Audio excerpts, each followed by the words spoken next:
Good afternoon. This is Cortez Jackson from Make a Star Productions down here at the Convention Center with my partner, Mr. Robert Reed. We're getting ready to film the MLK Banquet. Just wanted to say how things are looking. It's looking real great down here today. I'd like to thank the Lord for everything that He's doing. I keep telling everybody 2018 is going to be our year. So I just want you to know how things are running.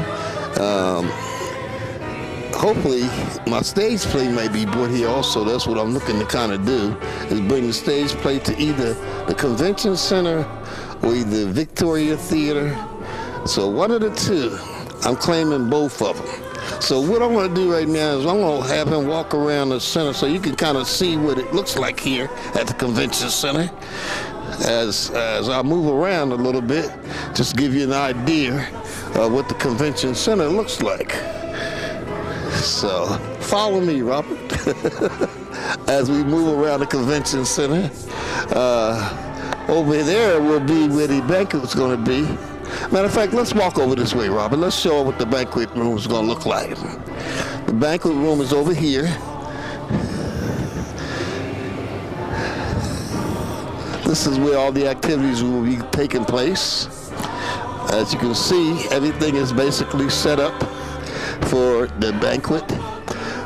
We're having food and entertainment. They got some well-known speakers that are going to be here today. So as you can see, this is what it looks like in here. So we will be filming in here. Good evening. Harambe. Harambe is a Swahili word for all pulled together. This is how every day of the Freedom School summer program begins. It sets the tone, it establishes the expectation, it empowers each person, and it builds community. The Montgomery County Freedom School Collaborative was formed in 2014 to ensure that all of our young people had meaningful summer literacy opportunities. We started with 200 scholars, and today we are very excited and proud to say that we serve 500 scholars, and we hope to serve even more. We are delighted and honored to have the opportunity to share a mini version of the absolute best way to start your day. And if you've never done it, call United Way and figure out how you get on the books next summer. Unfortunately, due to weather, we did have some of our families that were unable to join us. However, we do have some of our scholars, some of our servant leader interns, parents, staff, and supporters in attendance. I want to manage expectations. We are not a choir. I think that's very important. But we are here filled with a commitment and a passion to make sure that we do all that we can to help our young people succeed in the Dayton region. For those in the audience, there are lyrics in your programs to the songs that we are about to sing. Please join us. For those in attendance that are familiar with the Freedom Schools program, please come forward and let's do a little bit of a mini harambe.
for the payment.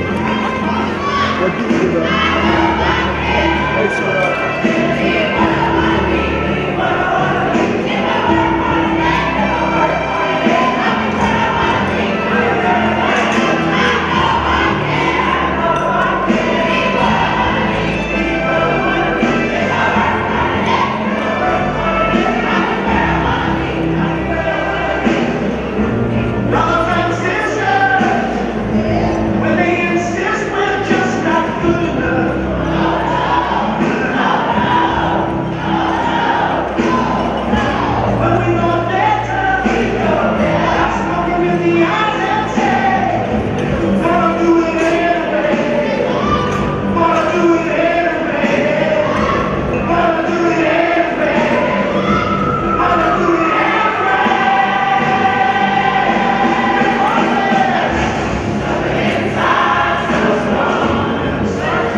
We're not going to read our proclamations because they can get a little lengthy, but we will have Mayor Nan Whaley, City of Dayton.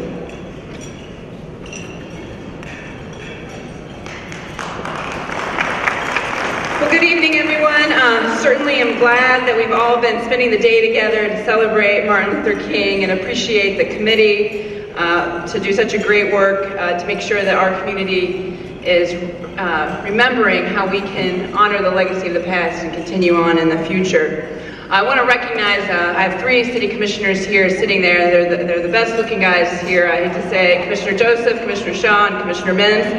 Commissioner Williams couldn't join us today, but they are part of this great team moving the city of Dayton forward, and I appreciate their terrific leadership.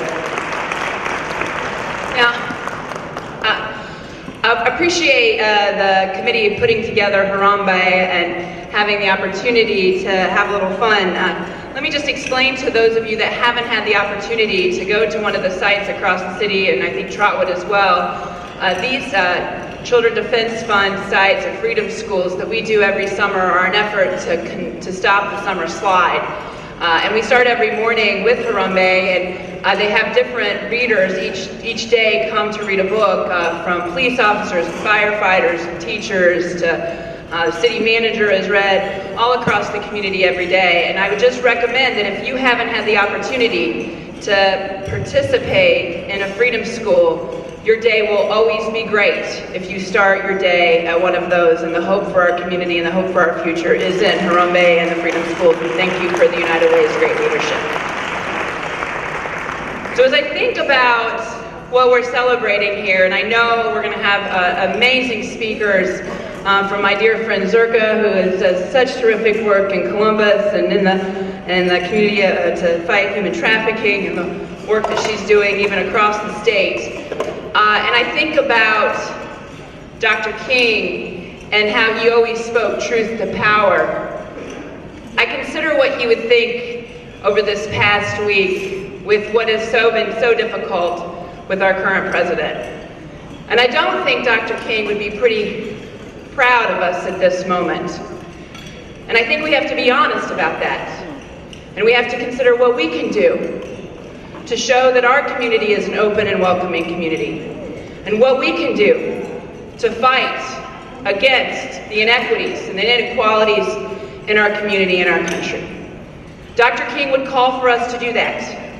And it wouldn't be right if we just stood here and said that everything is going okay, because Dr. King's legacy would not appreciate us not being honest to the future of our community.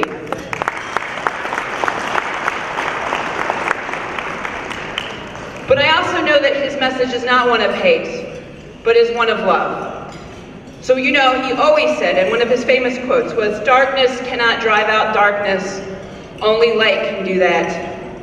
And hate cannot drive out hate, only love can do that." So as we are calling on our leaders and our community to do better, we do it in the spirit of love, in the spirit of the future, in the spirit that our children's lives will be better in Dayton and in this country. Thank you all for coming today. Thank you for the work you do every day to make sure that Dr. King's legacy isn't just a dinner and isn't just a march, but is something in our hearts that makes Dayton a stronger, better city because of your work every day. Have a great evening.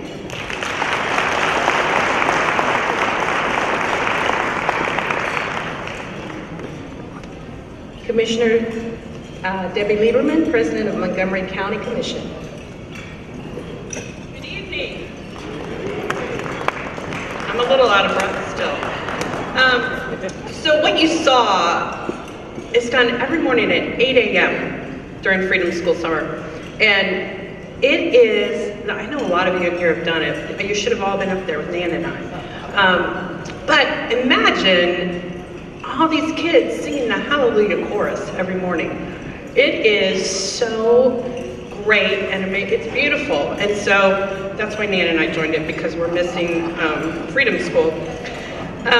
So as you said, I am Montgomery County Commissioner Debbie Lieberman, and I'm joined tonight by my fellow commissioners Judy Dodge and Dan Foley. And I just want to say thank you for inviting us to be here and a part of this program again. Now, we come together every year to celebrate Martin Luther King. And we celebrate the gift that he left us, and it truly was a gift. And we're all here tonight, so I'm pretty sure we all believe in his message. So we can hope that racism and inequality are dead or dying in our community and in our country. But unfortunately, we've seen in the last, especially in the last few weeks, that it is alive and well. And sadly, we are confronted by that every single day. And so it was 50 years ago that Dr. King left this earth. And we still are able to learn from his messages. You know, every year I think probably we all reflect a little bit more on what he said.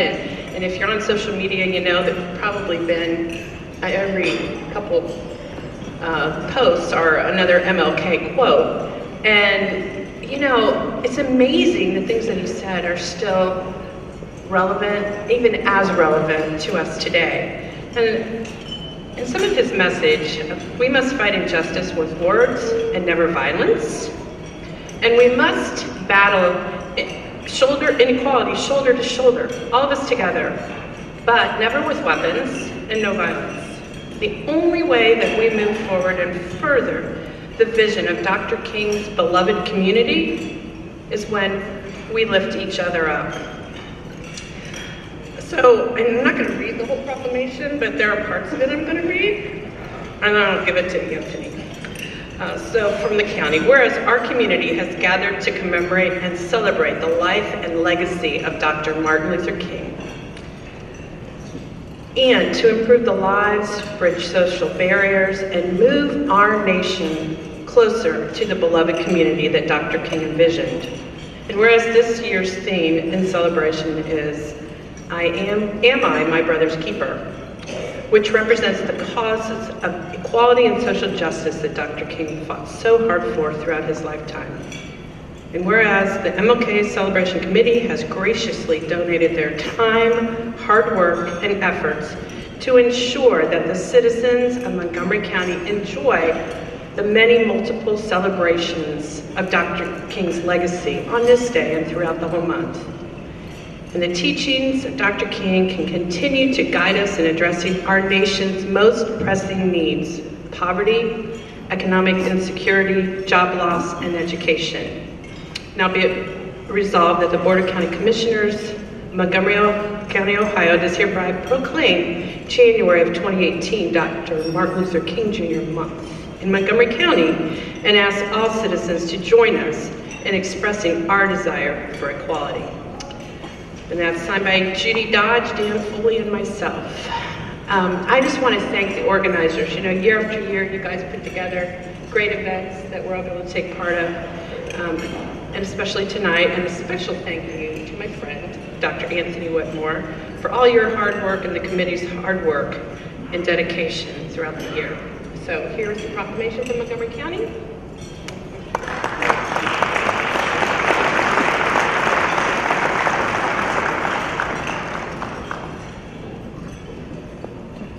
And now we'll have Representative Fred Strayhorn of the Ohio House Minority Leader of 39th District of Ohio. Jeff Rezebeck, of the District 43. Thank you.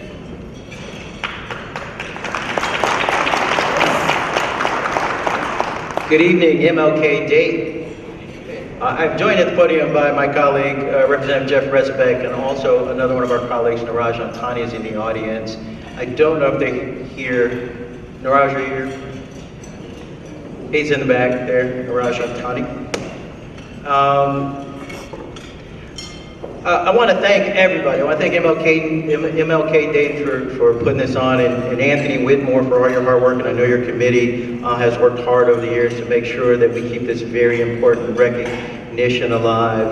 And we are here tonight to honor the life of a great man, Dr. Martin Luther King, about celebrating that life and legacy of a man who brought hope and healing to America. We commemorate the values he taught us, values of courage, values of truth, justice, compassion, dignity, humility, and service.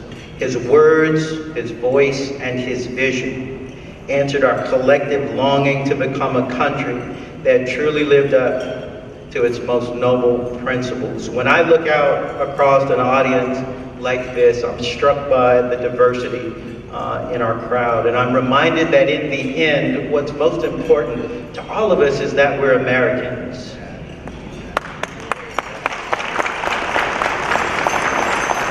And that in times of crisis, we all cling to that identity in ways that we don't normally do. But if we could be the America that we are in crisis all the time, this country would be so much greater for so many people. And it would be, it is an inarguable conclusion that we have made progress over the years, but we still have a long way to go. 50 years after the death of Dr. King, we still have double-digit disparities in poverty, in literacy, in educational attainment, in healthcare, in the economy.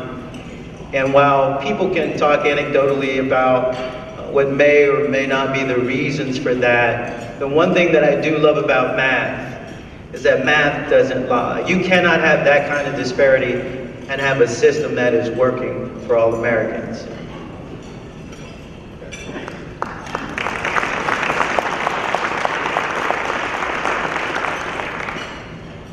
I spoke in Akron last Thursday morning at an MLK breakfast, and one of the things that I wanted to make really clear before I left was that celebrations like this are important, and it's important to commemorate how great Dr. Martin Luther King was, but I also wanted to make sure that we understood that when honoring the life of a man who fought so hard for equality and justice and who gave his life in the end for that, or honoring the life of his wife who lost her husband and her partner, and honoring the lives of their children who lost their father, lost the ability to have that person to give them advice later on in life, to assuage their fears, to honor all of those lives of the entire King family. You don't do that just through simply repeating how great he was. You do that through change.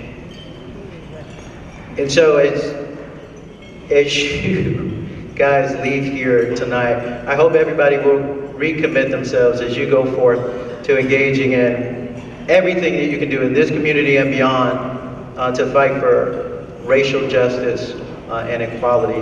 I'm going to turn the mic over to my friend, Representative Jeff Resnick.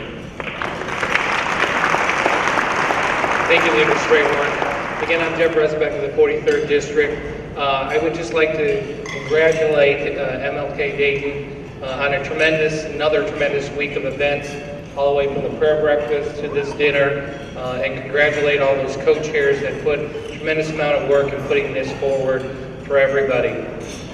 But I just wanted to quickly say to you, as leaders in our community, up here on the dais, local, state, and federal leaders, we need to do one thing.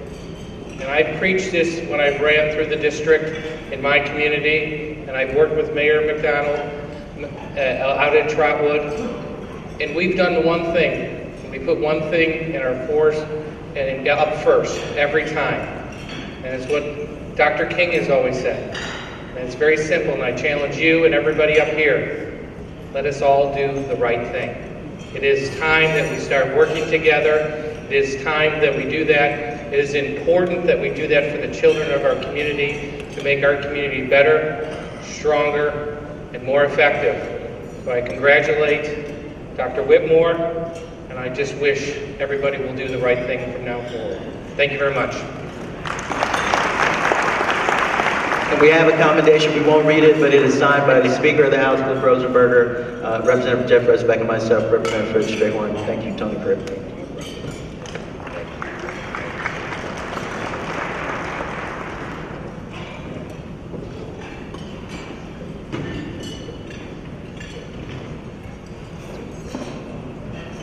Now we'll have Mr. Jeffrey Daniels, Regional Representative of Southwest, the U.S. Senator Sherrod Brown.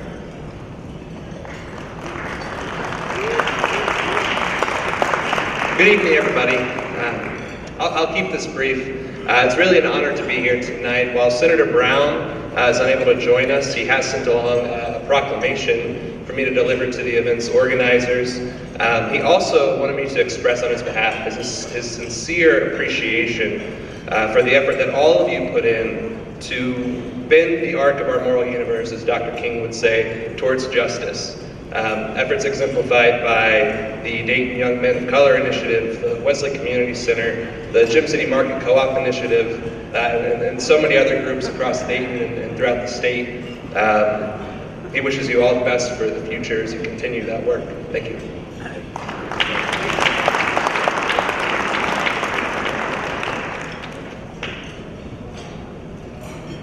And now we have the introduction to our keynote address and an introduction to our speaker. Mr. Rob Portman. Senator Rob Portman is going to also give us a greeting proclamation.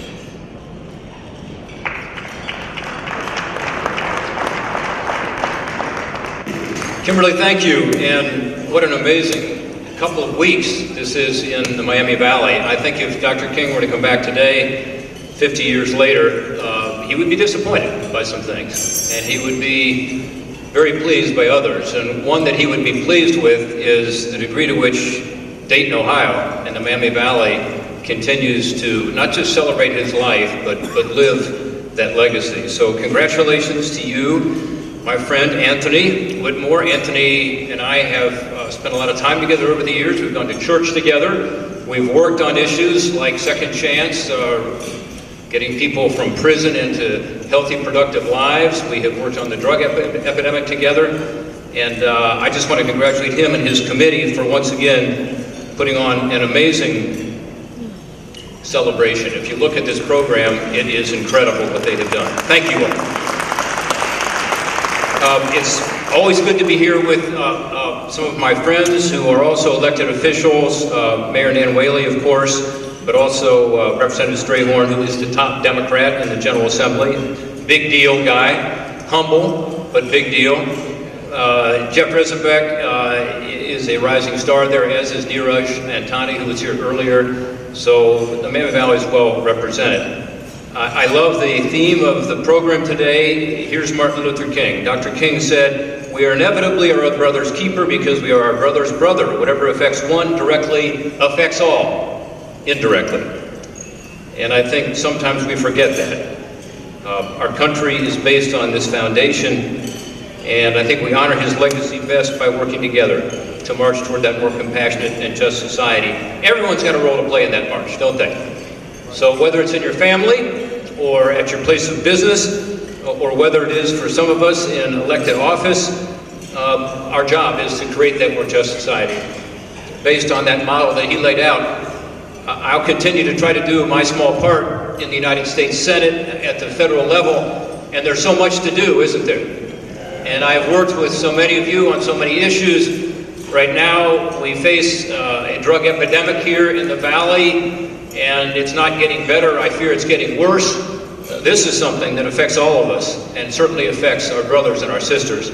I'll continue to work on other issues as well to raise people's economic opportunities, because that too is something that has been lacking. As wages have been flat, expenses have been up, and people are feeling more and more loss of hope. Without that opportunity, that's something that we all want to see. And I thought Representative Strayhorn said it well. The math doesn't lie. There are inequities out there in terms of the performance and the results, and that needs to be addressed.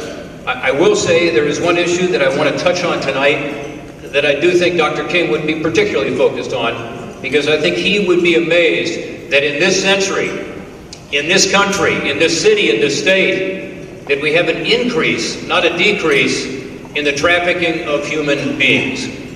And I refer you to specifically sex trafficking and its increase, and what the experts tell us is that this is due to primarily the fact that the internet, the bad side of the internet, has been encouraging more and more selling of women and children online, and it's ruthlessly efficient, isn't it?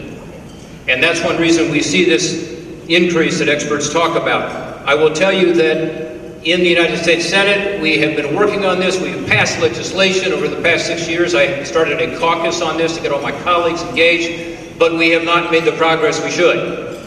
And this week coming up in the Senate, and next week I hope on the floor of the Senate, there will be an opportunity to address this issue through legislation called Stop Enabling Sex Traffickers Act. Last week in Washington, I was with Kubicki Pride. Kubicki testified before my committee. Her daughter was one of those who was sold on one of these horrible websites. Her daughter was 14 years old. She was missing from home for 10 weeks when one of Kubicki's friends said, "You ought to look online, and you ought to go to Backpage.com, this website that sells people online." And so reluctantly she did, and she found her daughter. And her daughter was being sold. And she called Backpage.com and said, "I found my daughter. Please take down that ad. She's 14 years old." To which Backpage.com said, "Did you pay for the ad?" Wow. And she said, "No, I didn't pay for the ad. That's my daughter."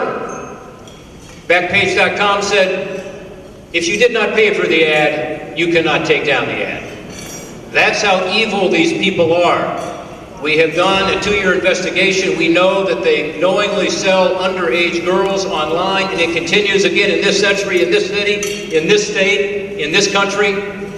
This legislation is very simple. It simply says that that kind of illegal behavior cannot be allowed, because under a federal law, websites are giving immunity. They're given immunity from prosecution or from these victims being able to sue them because of a law 21 years ago that tried to protect the freedom of the internet, to be sure we didn't have liability against these websites.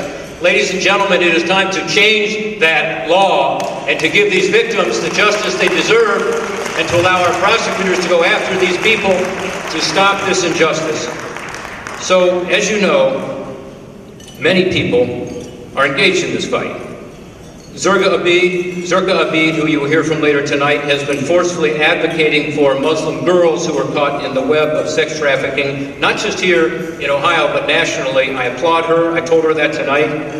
I will tell you, I am very frustrated by some in the technology community who are trying to undermine our efforts because they don't want any potential liability. even though our bill is specifically targeted at the bad actors, I believe that Dr. Martin Luther King spoke to the core of this issue we are addressing with online trafficking. Of course, everybody loves to quote Dr. Martin Luther King for whatever their favorite cause is, right? But in this case, I was in Cleveland on Friday morning at a Martin Luther King breakfast, and a speaker quoted Dr. King as saying, "We need to keep our moral and spiritual growth in line with our technological and scientific growth." This was more than 50 years ago. He got it. I will say that ever since Friday morning, I have been very busy on the internet, on Google, trying to find that quote and to verify it, and I was not able to do so. However, I was able to find other quotes that tell me how he would have responded to the callous disregard of some who promote technology at the cost of human dignity. He said, "Our scientific power has outrun our spiritual power." He said, "In spite of the spectacular strides in science and technology, something basic is missing. There's a kind of poverty of the spirit which stands in glaring contrast to our scientific and technological abundance." That was Dr. King. We can have freedom of the internet, and we can still prosecute those who violate federal criminal laws and traffic our children without remorse. I'll continue from my role in Washington, but knowing that our deepest problems are going to be solved in our hearts, as was said tonight, by love in our communities and our families and our communities, but by working together to be our brothers and our sisters' keepers, we can all help to continue Dr. King's legacy. Thank you for allowing me to come tonight to address you on this issue, and Godspeed.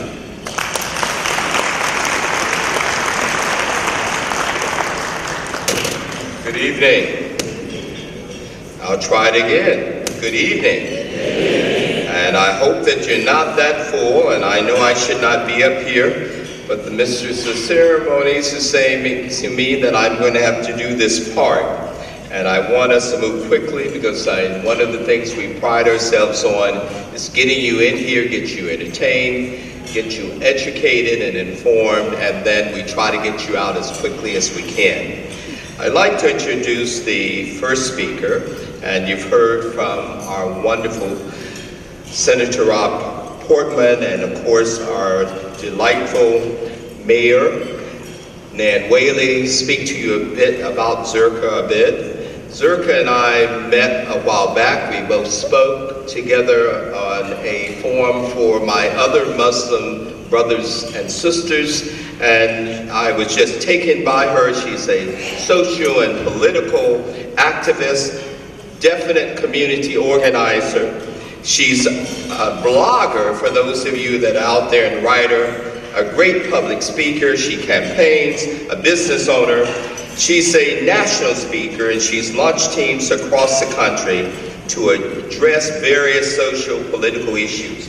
She is the founder and president of the Muslims for Ohio Political Action Committee, and she's also the founder, as if she has nothing else to do, founder and president of another socially impactful initiative called My Project USA.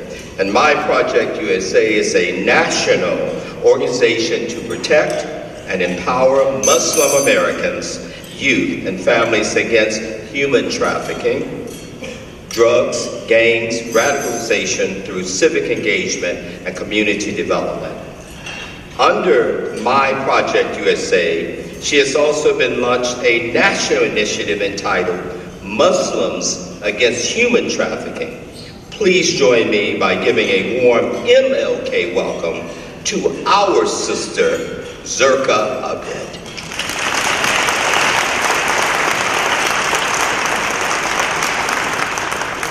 Thank you. Rabbi Shrah li sadri wa yassir li amri wahlul 'uqdatam min lisani yafqahu qawli. This is the prayer of Prophet Moses when he was told that he is going to be a prophet and he is going to talk to Pharaoh and going to liberate the children of Israel. He made this prayer. It means, "Oh God, widen my chest. Make this work easy for me. Open the knot of my tongue, the tie in my tongue, and make it easy for people to understand me." Good evening, everyone. Thank you very much, Senator Portman, Mayor Bailey, and everybody else here for having me. Thank you very much, Mr. Whitmore, for having me here. I am a Pakistani Muslim American woman. You can see I'm wearing my Pakistani outfit, khadi, so I could make sure that Pakistan has joined this movement of Martin Luther King Jr., and we are all together in one. I was born in Karachi in December 1968, 8 months after the assassination of Dr. King in Memphis, Tennessee. I could never have met him, I could never have worked with him, but I have known him all of my life. My parents named me after a Palestinian freedom fighter. They made sure that I read about all freedom fighters from across the world at a very early age. My father was especially fascinated with Dr. King Jr. He would always praise him as a great warrior of his time who was not a Muslim, but who fought an Islamic war to bring justice to his community in America. Today, you can imagine that how humbled, how honored and privileged I feel to be on this stage with all of these terrific leaders, community members, and everybody, all of you, my brothers and sisters here. I can feel my Father is smiling at me from heaven when I'm delivering this message to you. I'm asked to talk about what it means to be my brother's keeper, and to check, am I a brother keeper? To me as a Muslim, my sisters and my brothers, my brother keeper is not a slogan. It's not a hashtag. It's not just something to quote here and there. It is a lifestyle. Being a brother's keeper is a lifestyle. It's the choice that we all have to make intentionally. It's a choice that we have to understand that if I say that I am my brother's keeper, each one of us is going to be held accountable of what we are going to do, how are we handling the authorities, the energy, the time, the talent, the education, the position that I am bestowed with, how am I using that to make sure that I am keeping my brother, that I am keeping my sister. Unless we do that, year after year, if we manage to sit with people who are actually doing the job, we are not going to really living up to the challenge of saying that I am my brother keeper. So when I say this is a lifestyle, first let me tell you what it means to be a Muslim. My brothers and sisters, today I will tell you in a clear language that you could understand easily what it means to be a Muslim. It means to be a brother's keeper. It means to fight for life, liberty, pursuit of happiness and justice for all. That fight is called jihad in Arabic. It's the same fight. To be a Muslim means to be a sister's keeper. To be a Muslim means a custodian of earth on behalf of God. A custodian who would do their very hard work, their very best to make sure to keep the earth safe from all kinds of evil, injustices, and destruction. A custodian that would love all of the God creations, regardless of their classification, race, gender, ethnicity, color of skin, faith, or any other differences that you can think about. There are three main sources of guidance in Islam: Quran, the book of God; the hadith, the saying of Prophet, and Sunnah, the practice of the Prophet, beloved Prophet Muhammad, peace be upon him, and his companions. There are accounts of dozens and dozens verses of Quran, scores of sayings and scores of incidents and traditions set by Prophet Muhammad and his companions that are setting the tone of what it means to be a brother's keeper. I would just take 4 simple things because I wrote something, but I want to share something more different with you since we have all of these elected officials and important people on the stage right here. Number 1 step that Islam tells me how I am my brother's keeper is that it states that everyone, my brother and sister, is equal in humanity. Quran says, O mankind, we created you from a single pair of male and female, Adam and Eve, and made you into nations and tribes, that you may know each other. Verily, the most honored of you in the sight of Allah is the one who is the most righteous of you. And Allah has full knowledge and is well acquainted. Does not matter you are white or black or brown or yellow or whatever is your color of skin, where you were born, where you came from, we are all cousins in one way or the other. We all came from one pair of humankind. That's the one thing. Second, it establishes the brotherhood within the community. It says, the believers are but a single brotherhood, so make peace and reconciliation between your 2 contending brothers, and fear Allah, that you may receive mercy. Prophet said, none of you will have faith until he loves for his brother what he loves for himself. And just that, my brother and sister, would just set the lifestyle that we want to set for the sake of our community. If you love something for yourself, you have to love that for your brother and your sister in the community. If you don't like something for your own family, for your own children, do not choose that. For the brothers and sisters in the community, regardless of what color of skin or what socio-economic background they are from. If you call yourself your brother's keeper, that's what you have to think about. The next it says, and Dr. King has actually similar thing that I will just quote both. Quran says, and what is the matter with you, that you fight not in the cause of God and for the oppressed among men, women, and children, who say, our Lord, take us out of the city of this city of oppressive people, and appoint for us from yourself a protector, and appoint for us from yourself a helper. Sound familiar? Many of us, when we are seeking a position within our community, within our mosque, within our church, within our district, within our state, we say that we are here to help the oppressed people, the people who are suffering. So we are taking that responsibility on ourselves. Same thing Dr. King says. We are called to speak for the weak, for the voiceless, for the victim of our nation, and for those it calls enemy.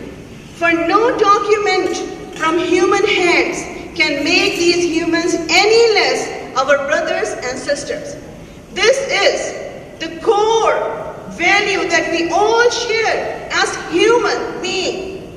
Muslim, Christian, Jews, people of conscience, whoever you are, if you are a core value-oriented human being, you will voice for the people who are voiceless. You will speak up for them. Last, it asks to stop your brother from being abusive. What does that mean? This is the part that is kind of tricky. When we talk about being a brother keeper, we always talk about feeding the hungry, clothing the poor, shelter, all other kind of things, maybe health, maybe some other things. We talk about being the savior of those who are suffering. But Quran, Islam tells me that being a brother's keeper also means that I will hold the hand of the people who are oppressive, because they are my brother. And I don't want them to be the oppressive one. I don't want them to be on the wrong side of the history. This is what Quran tells me the meaning of the brother's keeper. So Allah's apostle said, help your brother, whether he is an oppressor or he is an oppressed one. And Dr. King says, the oppressed must never allow the conscience of the oppressor to slumber. Must never allow the conscience of the oppressor slumber. Religion reminds every man that he is his brother's keeper. Sound same? And then he also says, we are inevitably our brother's keepers because we are our brother's brother. Whatever affects one directly affects all indirectly. What we are here to talk about, that if we are here to say that I am my brother's keeper, then we must look at the list of the things that we are doing. We must reevaluate what we are doing to be a brother's keeper. Can we claim that within our authorities, within our domains, within our family, within our own households, and within our district and state or national level, whatever role we play? Being a mom, being a dad, being a brother, being a sister, being a councilman or woman, being a mayor, being a representative, being a senator, whoever, wherever you are, God is watching you. And the people of God are watching you. It's not about elections. It's not about seats. It's about the people's life. For God's sake. It is about the people's life that are in your hand. So when we talk about my brother's keeper, we must look at the whole picture. I always say, we must think beyond the soup bowls. We must think beyond the winter coat drives. I run a pantry. We served 660,000 meals in 1 year, just in 1 year in Columbus, in 2017. Alhamdulillah, it's the grace of God. But I don't want to increase that number. I want to reduce that number. Because this is not what it is about.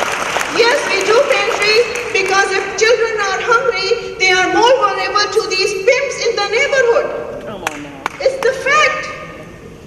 When my girls do not have what they need, they are easy and vulnerable for these pimps to be sold or to anybody in the neighborhood. So I have to make sure that they have food and they have good food, so they are not as vulnerable as they could be without that food. But that is a temporary thing.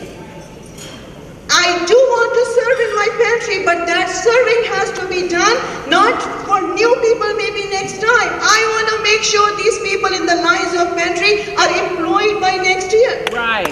They have to be employed. We must address hunger. We must address poverty. If we want to talk about drugs and human trafficking, poverty is the #1 thing we need to talk about. We need to talk about health issues.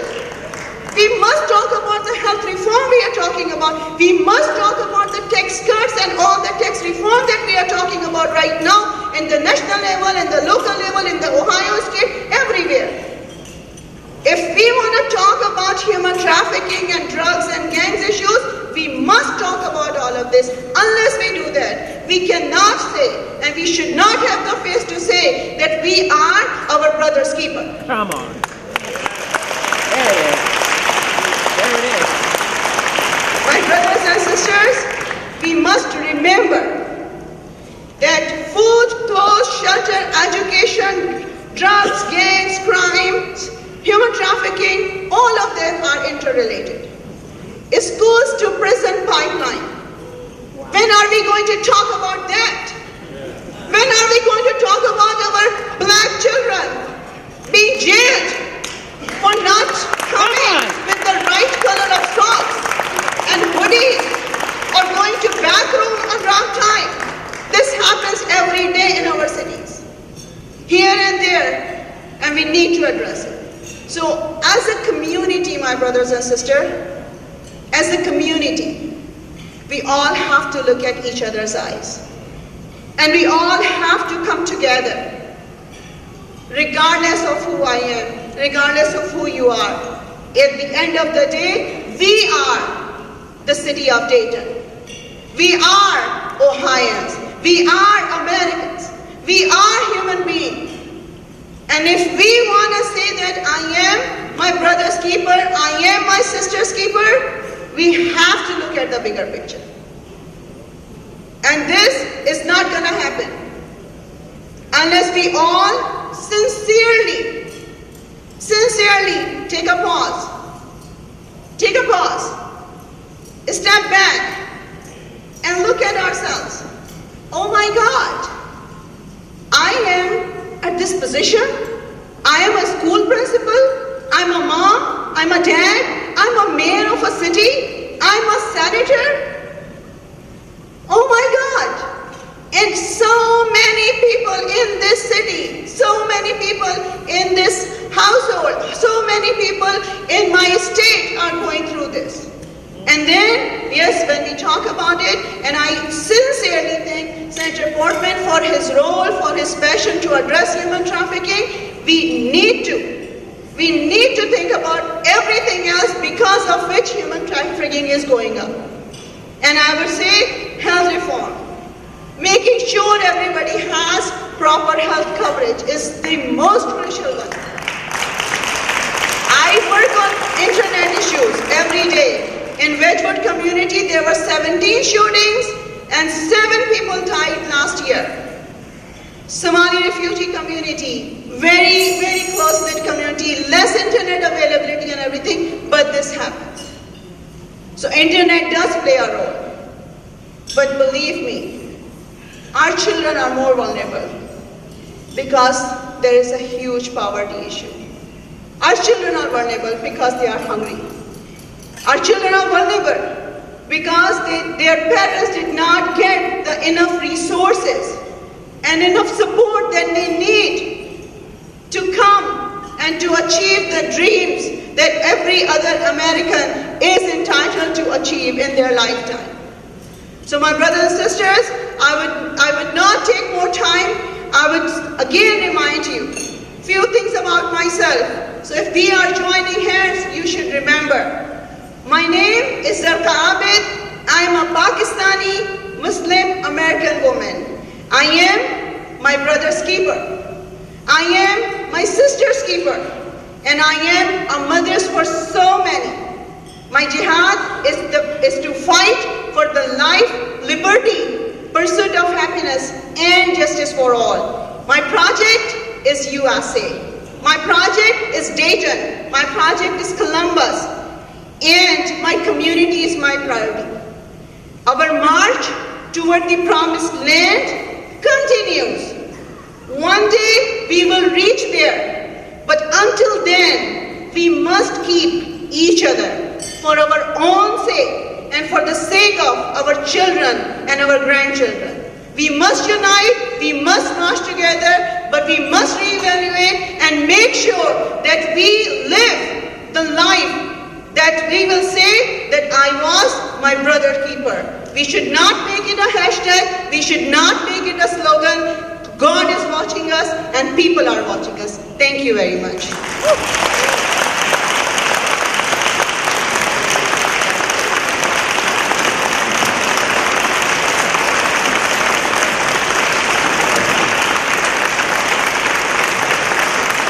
Thank you, Zarqa.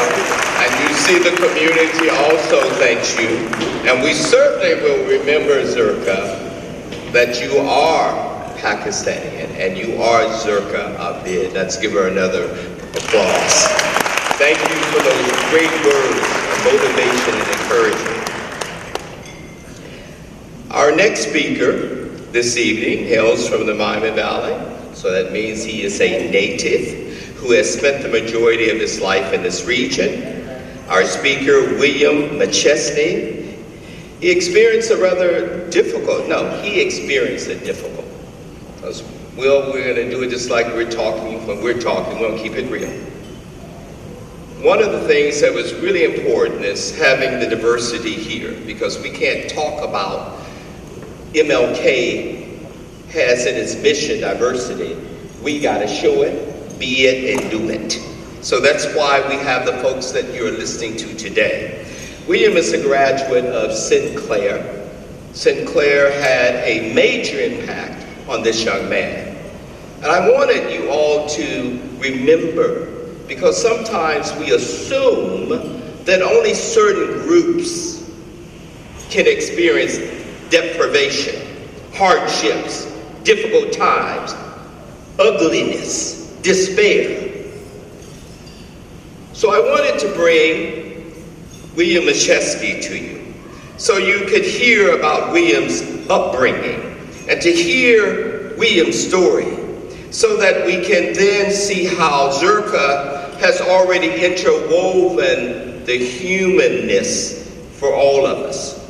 I'm not going to tell you too much more about William. I want Will to tell you himself. Without further ado, please join in welcoming Mr. Will McChesney.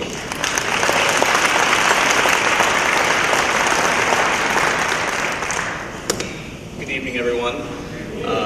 Thank you for having me tonight, and I'm honored and honestly a bit surprised to be here with all of you this evening.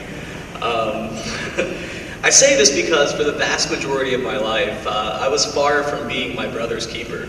If anything, I accepted as much as my brother was willing to give to me, and what he was not, I simply took from him. I rarely gave my brother anything in return, regardless of what I told myself to the contrary. I was self-centered, I was selfish, I was dishonest. But that isn't to say that I was a bad person or an evil person. I was simply lost. I was lost in the darkest of nights without a guiding light to show me the way home. I like to believe that even the most wayward among us have much good to give if only they can be shown the way with love, with encouragement, with empathy, and with understanding. And although it took me 26 years of my life, I am grateful to have been shown my light, perhaps in the most unlikely of places, within the confines of a jail cell. Although my family and my loved ones would prefer that it not come to that, it was the best thing that ever happened to me. It was proof positive that God works in mysterious ways. While it's been a long day for many of us, and I know we're short on time, I still want to share with you some of the things I saw and some of the things I experienced along the path that brought us together this evening. They shaped, while those were difficult, they shaped my attitudes, they shaped my outlook, they shaped my beliefs and my values and the way that I viewed the world. And it is our attitudes, our outlooks, and our beliefs that, in my opinion, can bring light to another's darkened path and change the world for the better. Now, my childhood wasn't very different than many others in the Miami Valley, and on the outside, it probably looked fairly normal. I come from a middle-class family. Some of my folks went to college, some of them didn't. My mother was one of the three of her siblings who did. And she met my father in her first job out of school. And they were married, they bought a home, a dog, and eventually they had me, their first and only child.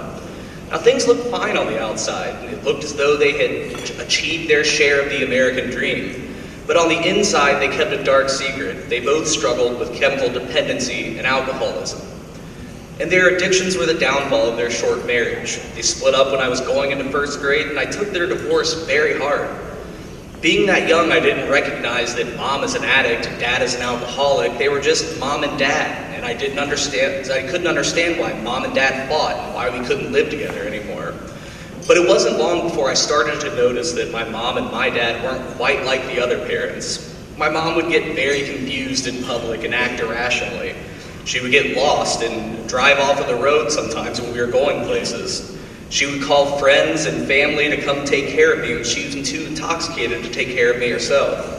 I would have to smell my dad's breath for alcohol before my mom would let me get into the car with him. I came to find out that my father was historically alcoholic.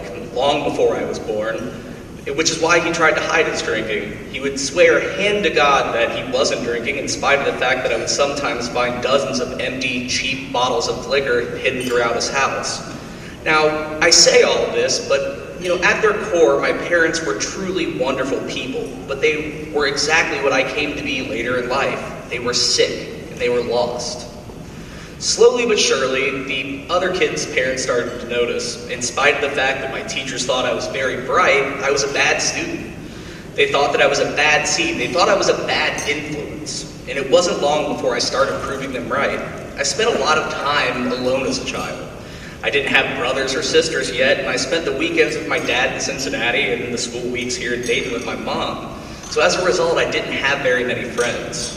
Between the traumatic experiences that occurred at home, which I didn't quite understand yet, and the feeling of being an outcast at school, I was very confused. I was scared, I was lonely, but I soon found a solution for that. As I got older, I became more rebellious. I started using drugs and acting out as early as middle school. I found that drugs did much more for me than chemically numb the wounds of my upbringing. They gave me popularity. They gave me an identity. They gave me an edge. I came to realize that the scared and lonely, vulnerable, confused young man inside of me could be protected if I appeared tough and hard. But little did I know that one day I would need to be rescued from the persona I had created to save myself in the first place. I began announcing to the world that you can't tell me what to do. And I pushed back against anyone that got too close, including those who loved me. I put a wall up. You see, if you weren't close to me, there was no way that you could hurt me. Now, my path became darker and darker as I slowly kind of pushed the light, love, and compassion away from my heart. By the time I had reached high school, I was living with my father. His drinking was worse than ever. He would lie in bed and drink until he was unconscious, and sometimes he urinated on himself. This allowed me to more or less do as I wanted as a teenager. I had no parental structure, and because of this defensive wall that I had put up, and I kept him at arm's length, when he tried to assert himself as a parent, I fought back, and often our confrontations turned violent. Now, it shouldn't come as any surprise that shortly thereafter I dropped out of high school, and my decline became worse and worse throughout my early adulthood. My drug use became harder, and my run-ins with the law more serious. I became more and more hopeless as time went on. Like many folks in our region, I started to use painkillers to deal with that sense of hopelessness. And eventually I started using heroin.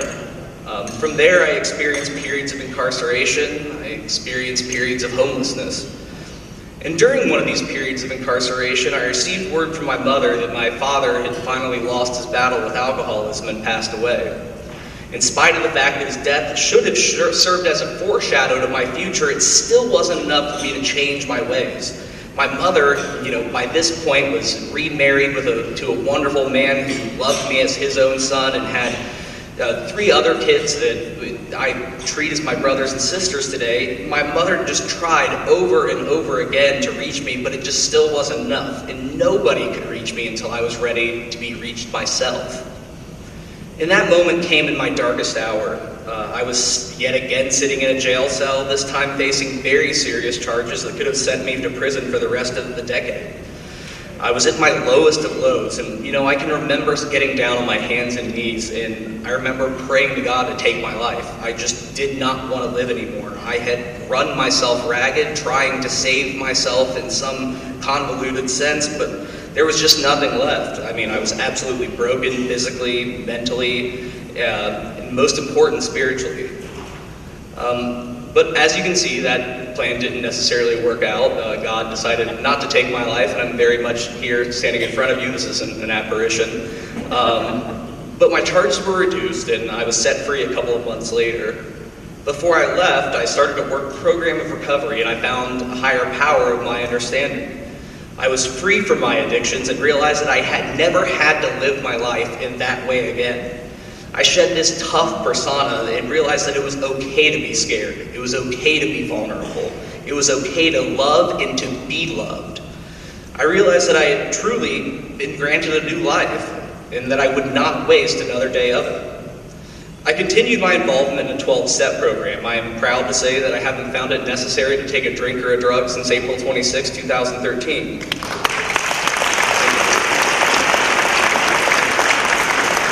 I found a job, I started working, I started to mend the relationships that I had damaged. I started to feel again. I started to dream again.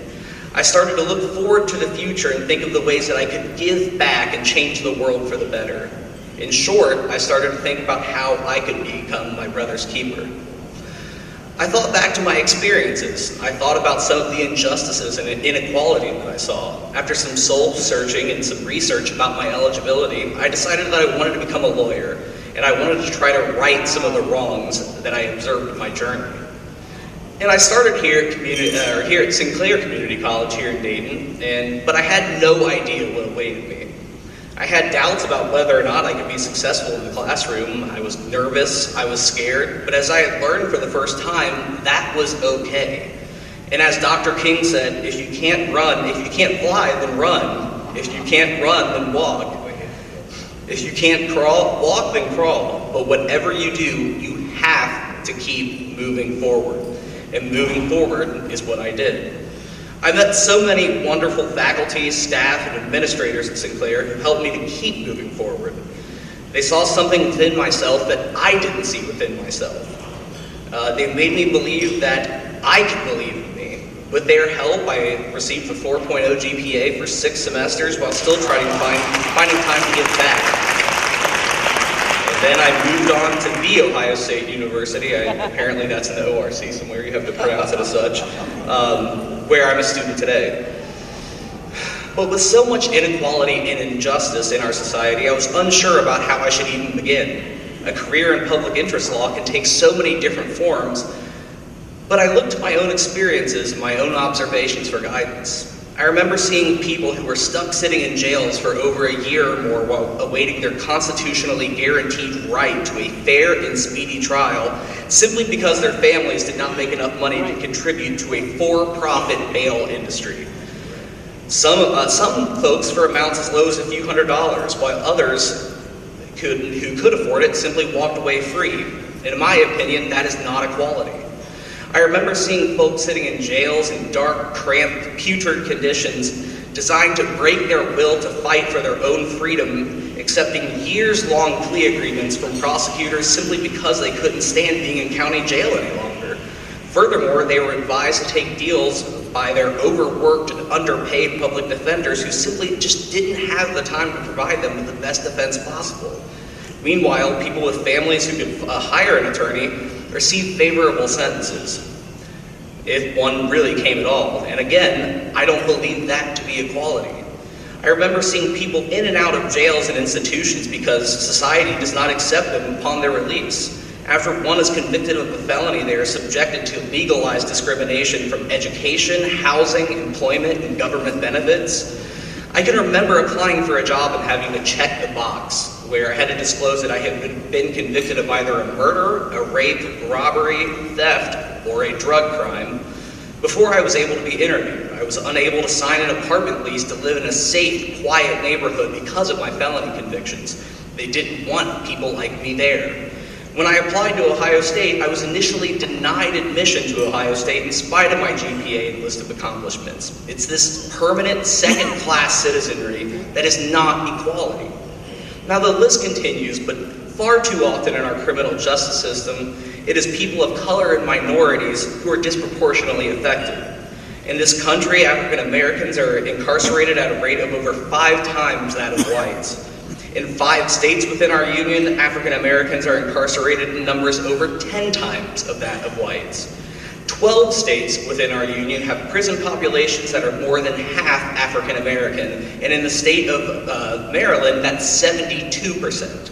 And perhaps most tragically, 1 in 3 African American males can expect to be incarcerated in the course of their lifetimes. That is not equality.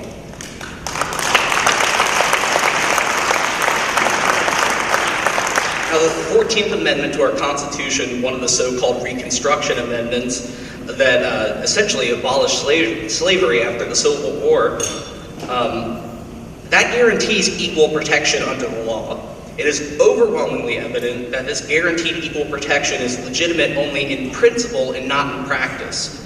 As Justice Sonia Sotomayor said in her dissenting opinion in Strife v. Utah, until their voices matter too, our justice system will continue to be anything but. Speaking of equality, I think that we can all agree that 2017 was a rough year for it. From members of our executive branch of government attempting to deny the American dream by discriminating upon race, religion, and ethnicity and nationality, to the divisive hatred that we saw in Charlottesville, Virginia, and the resurgence of the white nationalist rhetoric, there was so much to be angry about. I myself was angry as well. But that is exactly what those who seek to divide us wish us to feel: anger, fear, and resentment. They want us to point fingers at one another: black, white, Christian, Muslim, rich and poor. They wish for us to turn against one another so the ties that bind us together as a nation of opportunity, tolerance, diversity, and freedom fall apart. We can't allow that to happen. We must not allow that to happen. If we are to be our brother's keeper, we must look past this. We cannot allow our perhaps justified anger to blind us from seeing the good in all people. We must remember that they are not bad people. They are simply lost, just like I was. If we are to be our brother's keeper, we must look past our brother's imperfections and shortcomings. We must offer him love, light, and guidance, especially when he is too lost to see. Thank you for having me tonight.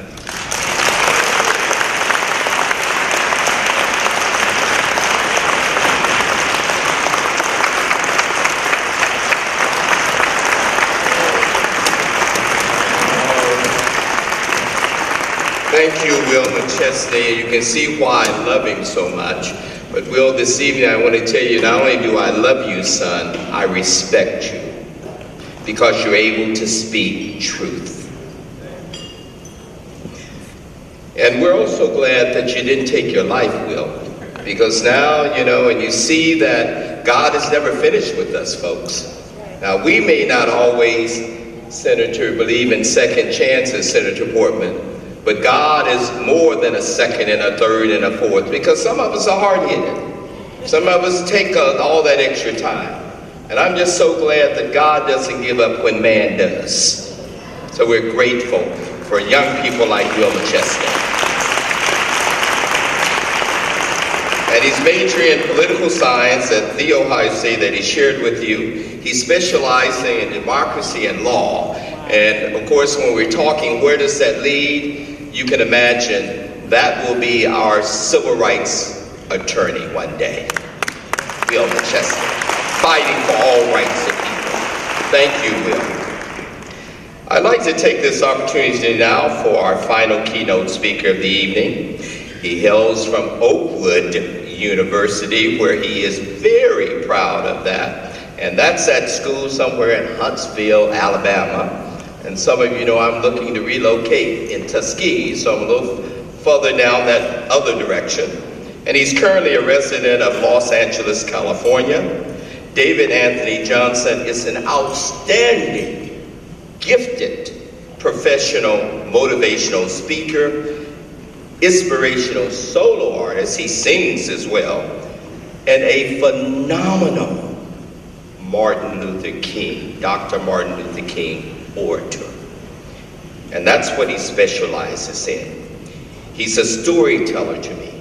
He has that ability to take different ways and words and euphemisms and experiencing it, and then take that and share it from deep within himself so that you and I can connect to his brilliance and his spirituality. His ministry is called 5 Talents More. I like that, 5 Talents More. And he uses his talents to inspire others. Some of you that have been following with us, you've had a chance to hear bits of him, and I wanted you to have that opportunity to hear him. This evening, you have a spiritual awakening. You have this evening a spiritual appointment to reconnect to Dr. Martin Luther King. Please welcome my friend and brother, David Anthony Johnson.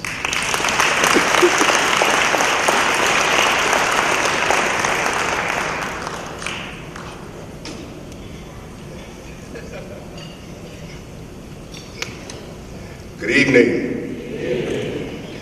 Now, I've come a long way from California to Ohio, and that's all I get. Good evening. Yes, all right. It is indeed a joy to be with you this evening, and I am humbled to be here. I first want to thank my Lord and Savior Jesus Christ for giving me the opportunity to be here, giving me my life, and for allowing me to be in such a wonderful place. Although it's cold outside, it is really good to be here.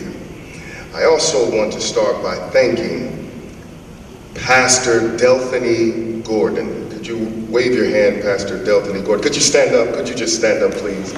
If it wasn't for Pastor Delphiny Gordon, I wouldn't even be here in Ohio. I met him last year doing a concert in Oklahoma City, and we exchanged information, and he got transferred here to Ohio.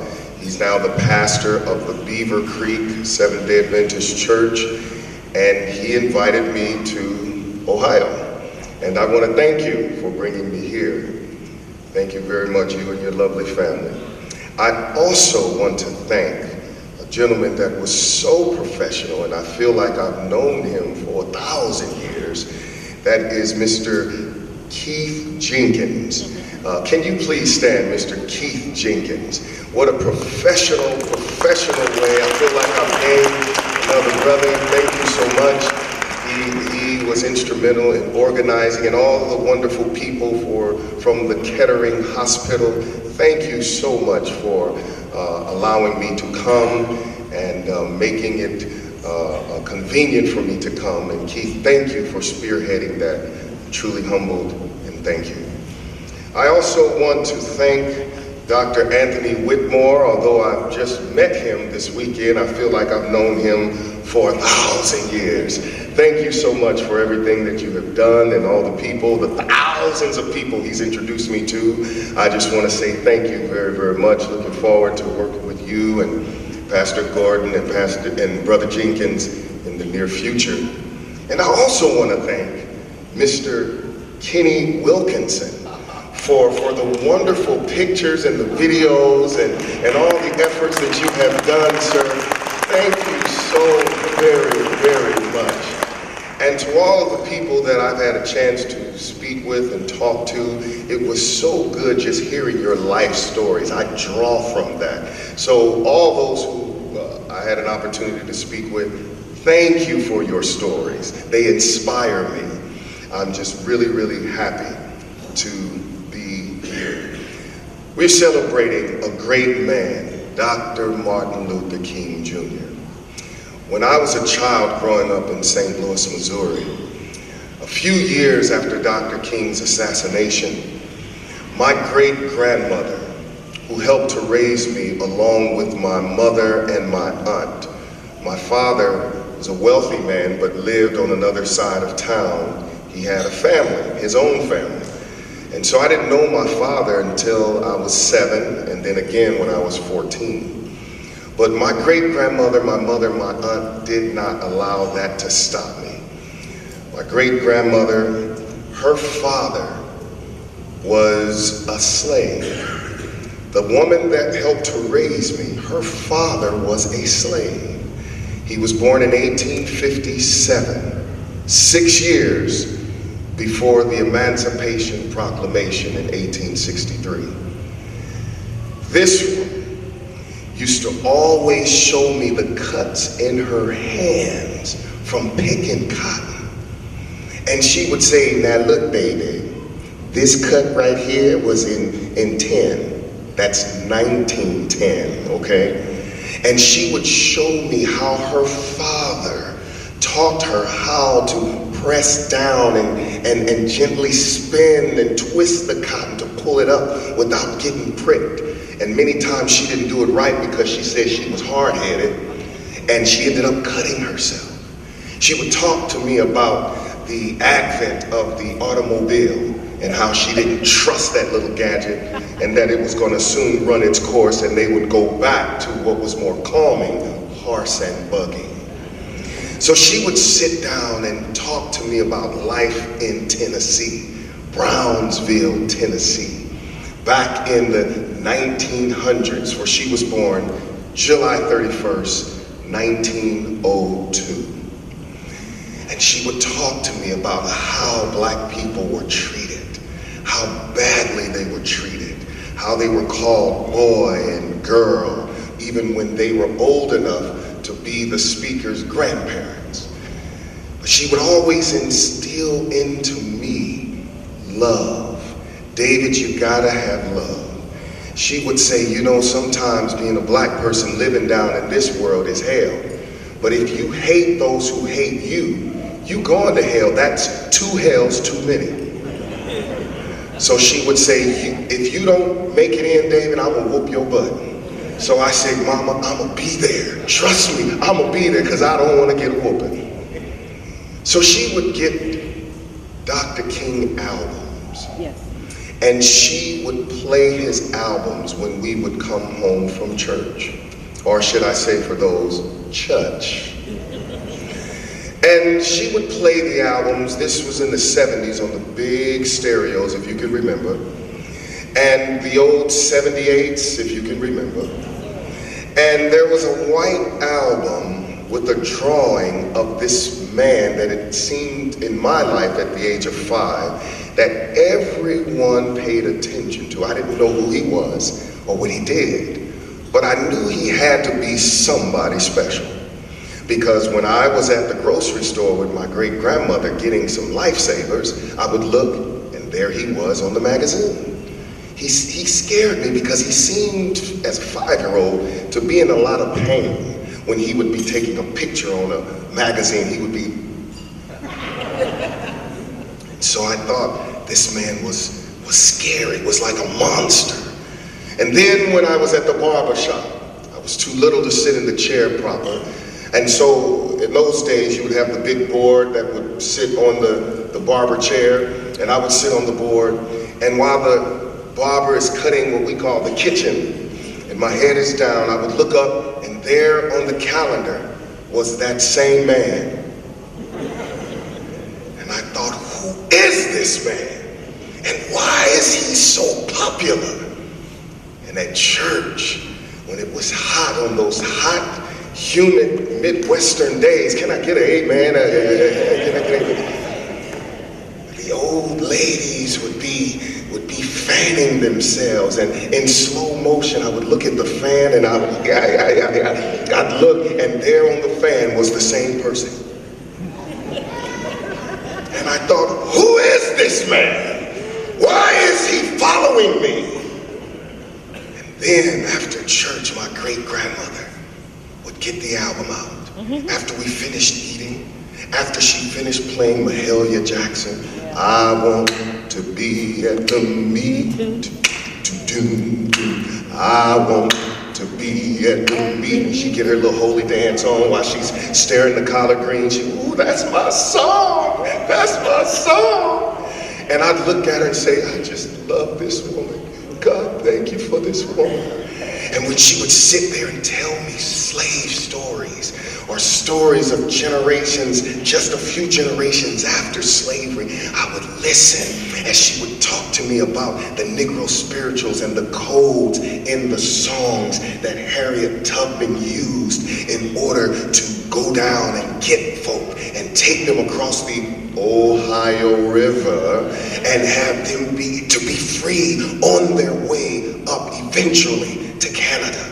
So she would quiz me on all these things. But she didn't know I was afraid of this Dr. Martin Luther King. So she would sit in her rocking chair after she would take the album out of the sleeve, and she would go gently to the record player, lift it up, and slowly put the album down,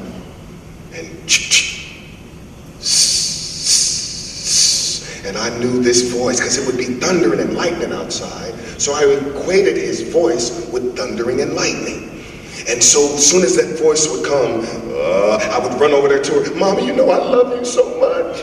She said, boy, what's wrong with you? You always act crazy when I turn on this album. Boy, what's wrong with you? And she would be holding a candle with the man, the same face. Hands like this. Free at last, thank God Almighty, free at last. And she would just rock in the rocking chair with a safety pin, not a safety pin. And she'd just pick her teeth with the safety pin. I guess that's what they did in Tennessee, I don't know.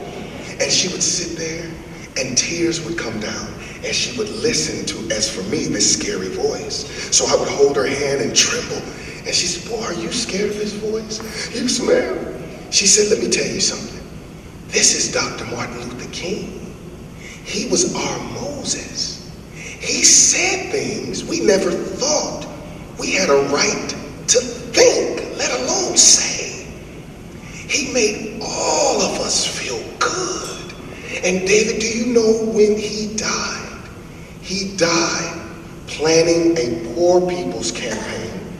From those in Appalachia, in the barrios, in the ghettos, to go to Washington, D.C. and demand that the 1% give back to the rest. He wanted to free all God's children. And he died trying to do it. So David, I want you to learn his speeches to remind people what this man did for the cause of love. And David, would you do that? Do you love your great-grandmother? Yes, ma'am. Then boy, learn these speeches. I said, yes, ma'am. And so when the weekdays would come, I would go to the library and I would go and rent albums and rent books. And I would take the books up to my tree house and I would read Negro in America history and I would read speeches and the Lord blessed me with the memory that I give him all the praise and the honor, because without him, I'm a sounding brass and a tinkling cymbal. But he inspired me and I wanted to make my great-grandmother happy. So I learned most of his speeches and sermons. And in 1994, I had an opportunity to speak for Mrs. Rosa Parks twice and to spend 3 hours on a couch in a green room talking to her. And she told me all kinds of things about Dr. King. And she told me, she said, young man, let me tell you something. What does the history book say? She would say this in her Alabama accent. What does, boy, the history book say about why I didn't give up my seat? And I said, well, ma'am, they say it's because your feet were tired. My feet wasn't tired, boy. My soul was tired. So she said, that night when I got arrested, I said, Lord, what's we gonna do with your children hating each other for the color of their skin? So that night, she said, they kept playing with the lights, the prison guards, and they kept mimicking her and making her feel bad. So she started to cry, but she remembered that song her grandmother used to teach her, which was a song my great-grandmother used to teach me, a song that she said whenever she got scared, her great-grandmother would tell her to sing this song when she felt like she was a nobody. And that song was, and before I'd be a slave, I'd be buried in my grave and go home to my Lord and be free. Sing with me. Oh, freedom. Oh, freedom. Oh, freedom over me. And before I'd be a slave, I'd be buried in my grave and go home to my Lord and be free. That was her favorite Negro spiritual. And And I knew that song, and she had me sing it to her over and over again. But I wouldn't have known these things. I wouldn't have been around these people had it not been for my great-grandmother, who taught me about the love of God and who taught me about the love that Dr. King had for all his brothers and sisters. Now, it was 1968, Memphis, Tennessee. And we talk about, are we our brother's keeper? Well, there was a garbage man strike. As many of you who were alive then can remember, two garbage men were not allowed inside of the facility because of the color of their skin. So they, to get out of the rain, they would sit in the back of the truck, the garbage truck. Lightning flashed, there was a malfunction in the wiring of the truck, and the truck crushed the two men. The city of Memphis, the black community, was angry, and they said, we had enough. We're not even getting paid minimum wage. We're going to let the city know that we are men and we're not going to take it any longer. So one of the reverends, Reverend Reed, Reverend Lawson called Dr. Martin Luther King and said, I know that you are planning a second march on Washington. And I know you're busy, but if you can find it in your schedule to help out the brothers here in Memphis that are really struggling, we surely would appreciate it. Now, Andrew Young, Dr. King's associate, was listening, and he said, I'm sorry, Doc, you can't do it because I fear for your life. He had been getting death threats more and more often.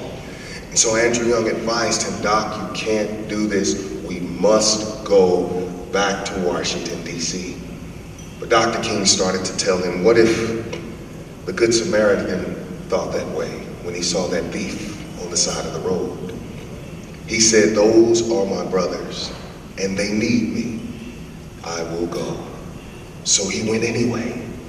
And when he got up on the plane, Ralph Abernathy said in his book that Dr. King started to get hiccups. Whenever he was afraid, he would get these hiccups, intense hiccups. And the stewardess would help him out to calm him down. And then they got into Memphis. And then when they got into the limousine and they were driving en route to the Lorraine Motel, they were at a red light. And a black man in a hearse pulled up next to him. And he said, Dr. King, we can't wait to hear you speak. God bless you, Dr. King. And Dr. King said, God bless you too. And as they drove on, Dr. King turned to his best friend, Ralph Abernathy, and said, that's probably the hearse that will take my body away. And then when he got to the Lorraine Motel, he called his wife, Coretta, and said, Corey, did you get the flowers I sent you? She said, yes, Martin, but you never send me artificial flowers. He said, I wanted to give you something that would last.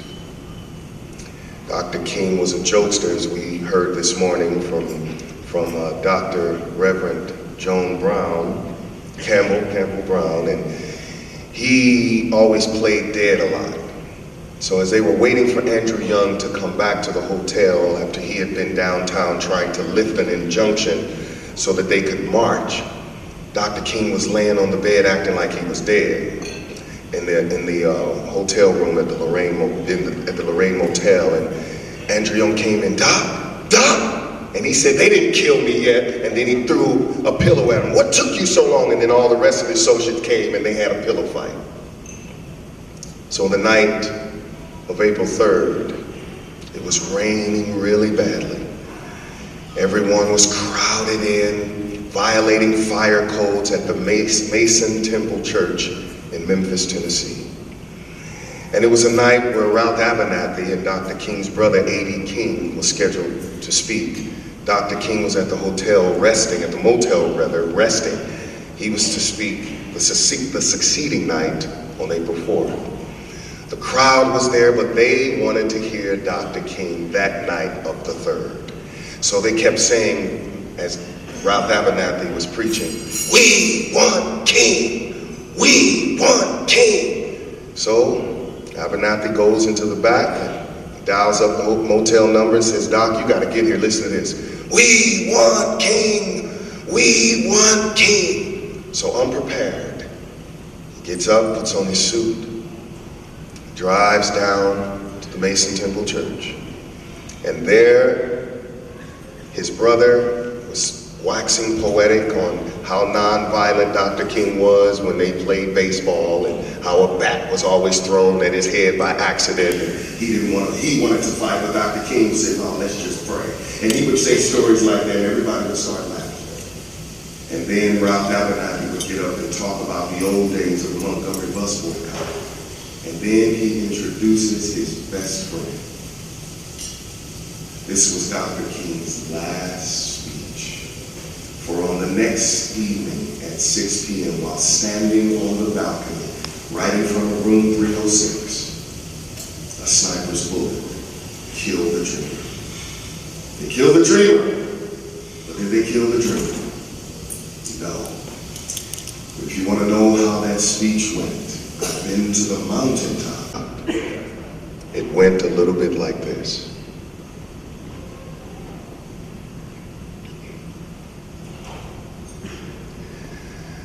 Thank you very kindly, my friends,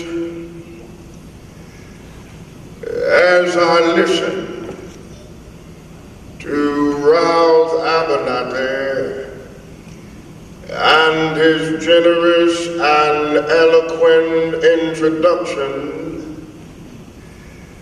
and thought about myself, I wondered who he was talking about.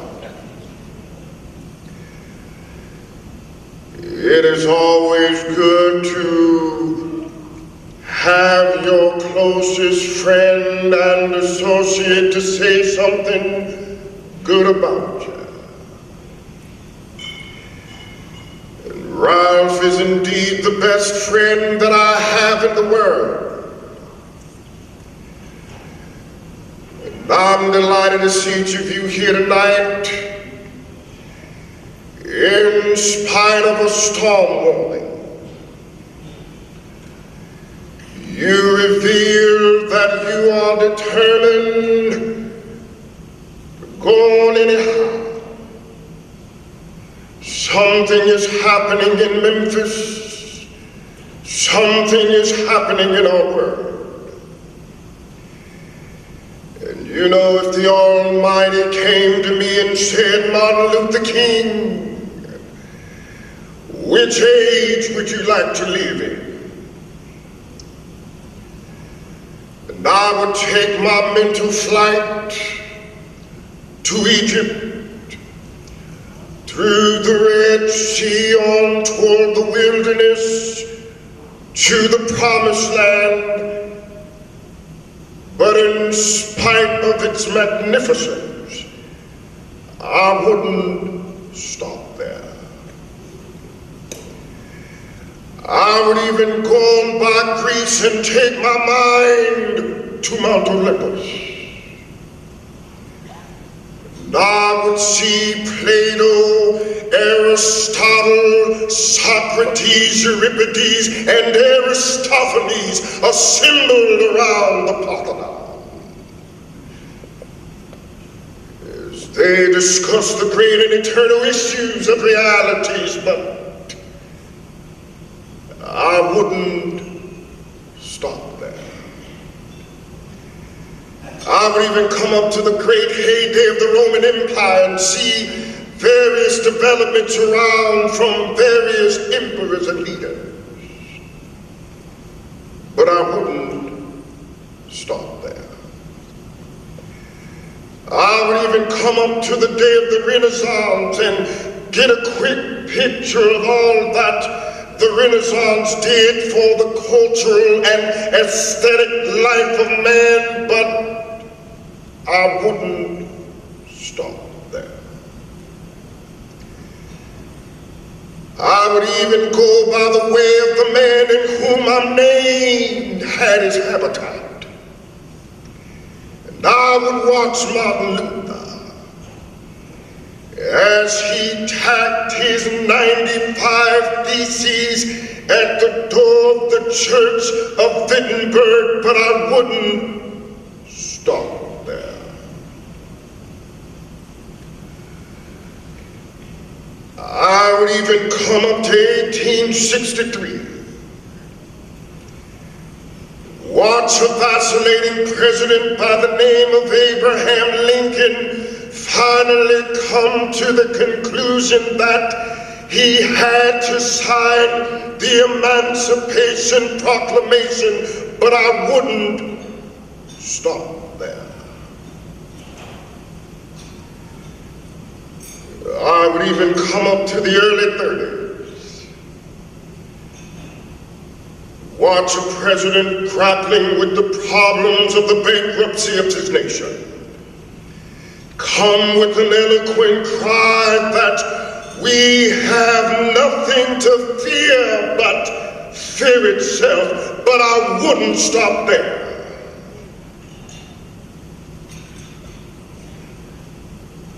Strangely enough, I would turn to the Almighty. And I would say, now if you would allow me to live just a few years in the second half of the 20th century, I will be happy. Now that's a strange statement to make because the world is all messed up. The nation is sick. Confusion all around. That's a strange statement. But I realize that somehow, only when it is dark enough can you see the stars. I see God working in this period, the 20th century, that men in some strange way are responding. Something is happening in our world. The masses of people are rising up, and wherever they are assembled today, whether they are in Johannesburg, South Africa, Nairobi, Kenya, Accra, Ghana, New York City, Atlanta, Georgia, Jackson, Mississippi, or Memphis, Tennessee, the cry is always the same. We want to be free.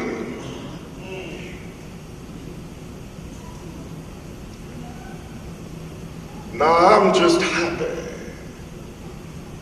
God has allowed me to live in this period. And I'm happy that God has allowed me to be in Memphis. You know, several years ago I was in New York City, autographing the book that I had just written. While autographing books, a woman came up to me and asked, was I Martin Luther King? And I was looking down the writing and I said, yes. Next thing I felt something beating on my chest.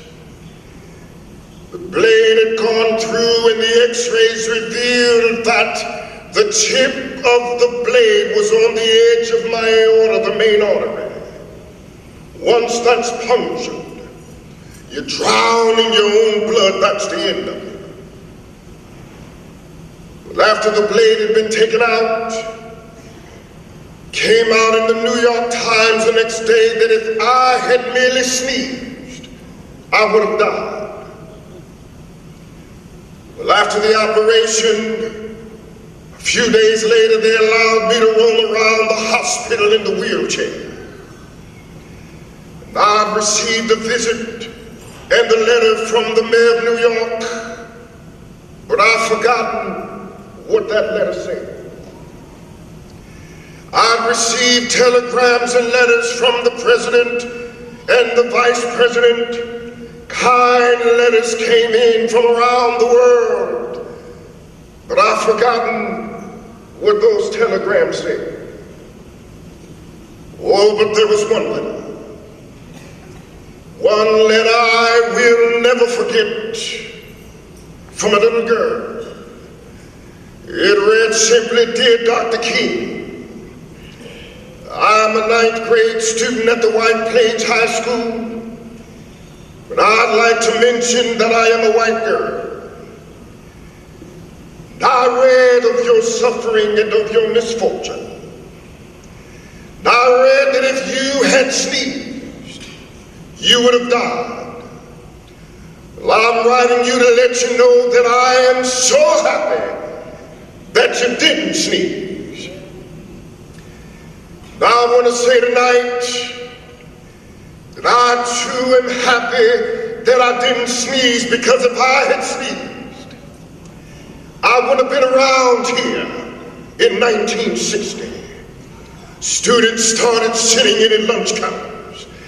I knew that as they were sitting in, they were really standing up for the best in the American dream and taking the nation back to those great wells of democracy, which were dug deep by the founding fathers of the Constitution and the Declaration of Independence. If I had sneezed, I would have been around here in 1961 when we decided to take a ride for freedom and ended segregation in interstate travel. If I had sneezed, I would have been around here in 1962. Negroes in Albany, Georgia decided to straighten their backs up. And whenever men and women straighten their backs up, they're going somewhere, because a man can't ride your back unless it is bent. If I had sneezed, I would have been around here in 1963.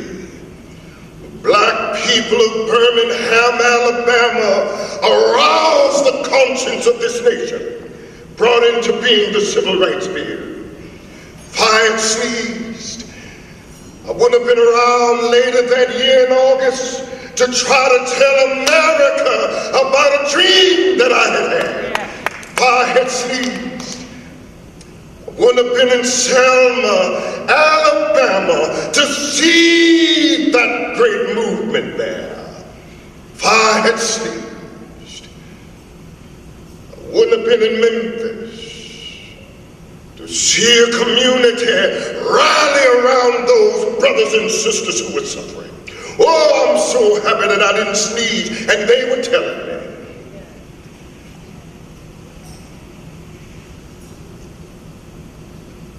Although it really doesn't matter what happens now. It really doesn't matter what happens now. Left Atlanta this morning, there were 6 of us on the plane. Pilot came over the public address system. He said, "We are sorry for the delay, but we have Dr. Martin Luther King on the plane. To be sure that everything was all right, the plane had to be protected and guarded all night." Then we got into Memphis. And all I could hear were the threats that were out from some of our sick brethren. I don't know what will happen now. We got some difficult days ahead, but it really doesn't matter with me now, because I've been to the mountaintop. I don't mind. Like anybody, I would like to live a long life. Longevity has its place. But I'm not concerned about that now. I just want to do God's will. He's allowed me to go up to the mountain. And I've looked over and I've seen the promised land. I may not get there with you, but I want you to know tonight that we as a people will get to the promised land. So I'm happy tonight. I'm not worried about anything. I'm not fearing any man. Mine eyes have seen the glory of the coming of the Lord. God bless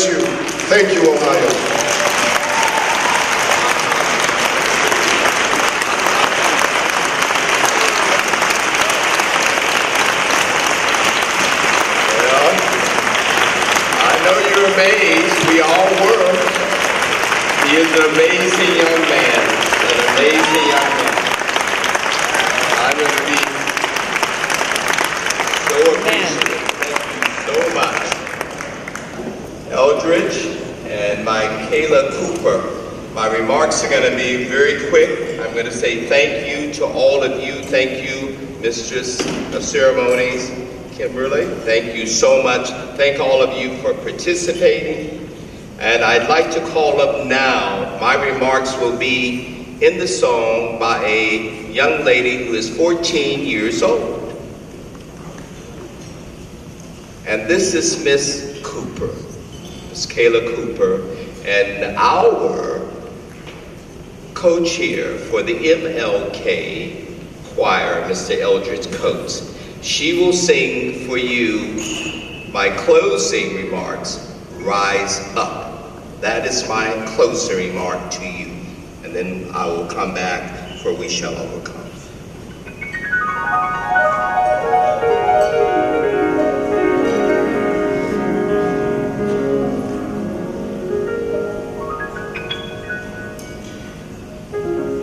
You're broken down and tired of living life on a merry-go-round, and you can find that fighter, but I see it in you, so we gon' walk it out, and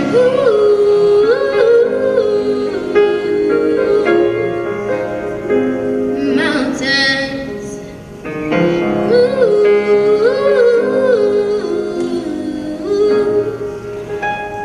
mountains, and I'll rise up, I'll rise like the day, and I'll rise up, I'll rise unafraid, I'll rise up, and I'll do it 1,000 times again, and I'll rise up, high like the waves, and I'll rise up, in spite of the hate, I'll rise up, and I'll do it 1,000 times again. For you,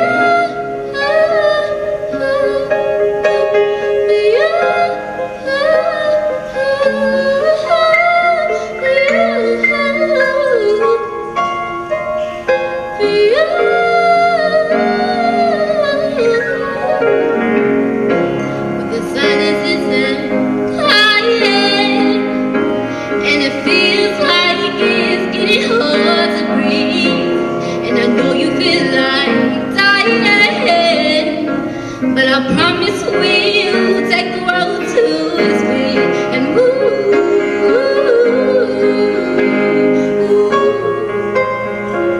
mountains,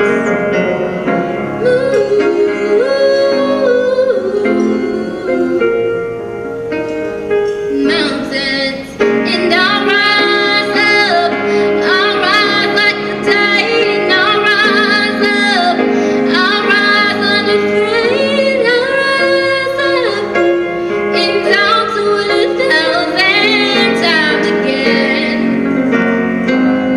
For you, for you,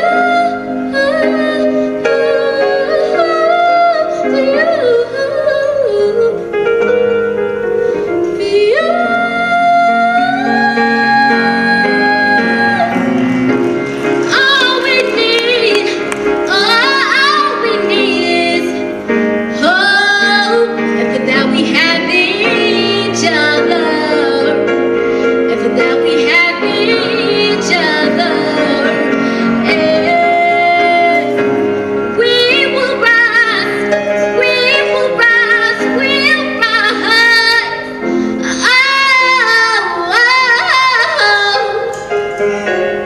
we'll rise, and I'll rise up, rise like the day, and I'll rise up, I'll rise unafraid, I'll rise up, and I'll do it 1,000 times again. For you, for you.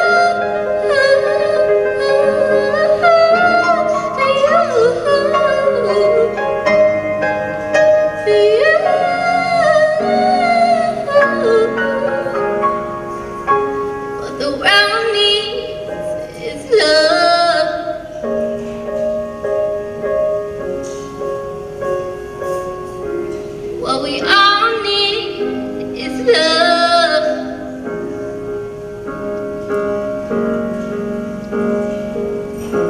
What the world needs is love.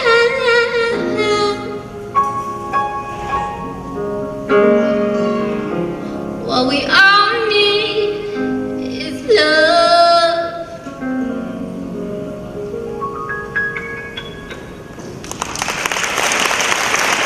All rise up. Cooper, Mr. Eldridge Coates.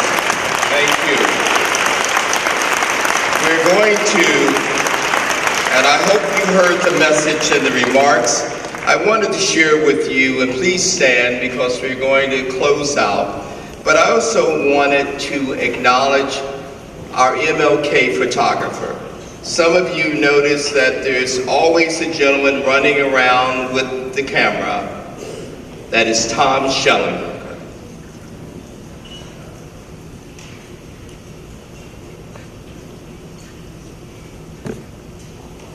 A few days ago, Tom was over at our church and we had a service. And of course, Tom and I fight all the time. Some of you, MLK committee knows that. And I should have known something was different because we didn't fight that night.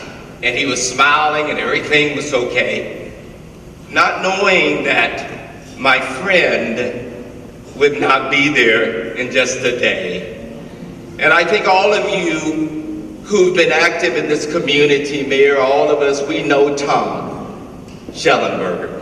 And I just want to take a second to remember this man, Tom Schellenberger.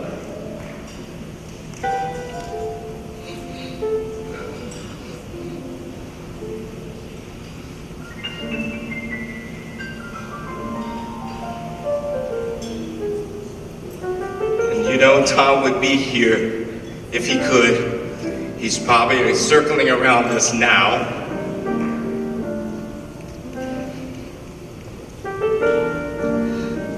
But we should never forget those who have been good to us. And Tom, as you know, especially in the African American community, Tom would be there when we weren't there.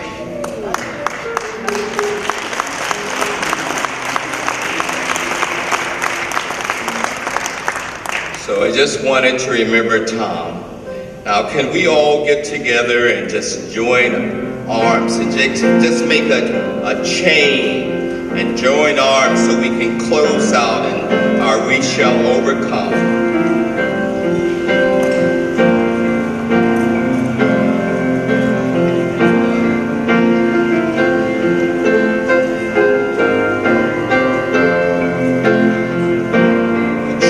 Never be broken, and we're only as strong as each of the links.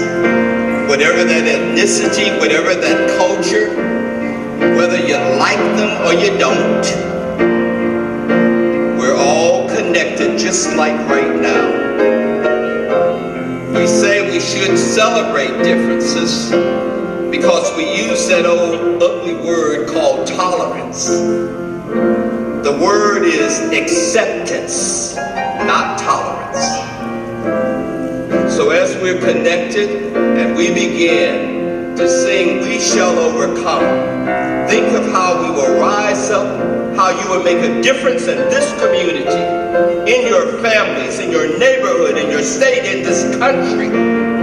Because God knows when we hear things that just unravel us, from our officials, and no offense to my elected brothers and sisters up here, but we're speaking truth. It's not acceptable. Please let us join in and we shall overcome.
benediction from Dr. Reverend Sun Lee.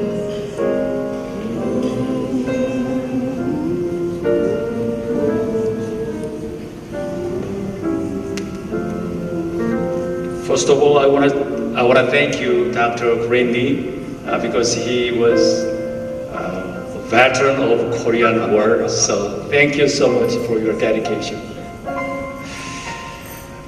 May I share a little tiny short story? It'll be just 2 minutes, 1 minute. I feel so honored to be a part of such a memorable, marvelous, and gracious meeting tonight because Dr. King is one of my heroes from my childhood. Thanks for inviting me in this special place. Thanks officers and board members in MLK Dayton for your dedication. Thanks your leadership. Also thanks Jarka, Will, and David. Especially David, you reminded me some Rosa Parks story and Dr. Martin Luther King Jr.'s some speech. I have a dream like that.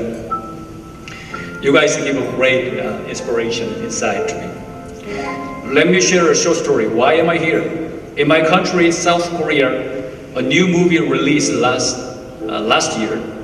Name of movie is 1987, When the Day Comes, a story of movie based on the seeds of the country's democratic uprising 30 years ago, starting with the death of college student activist Park Jong-chul, who was killed by a torch mad of dictatorship.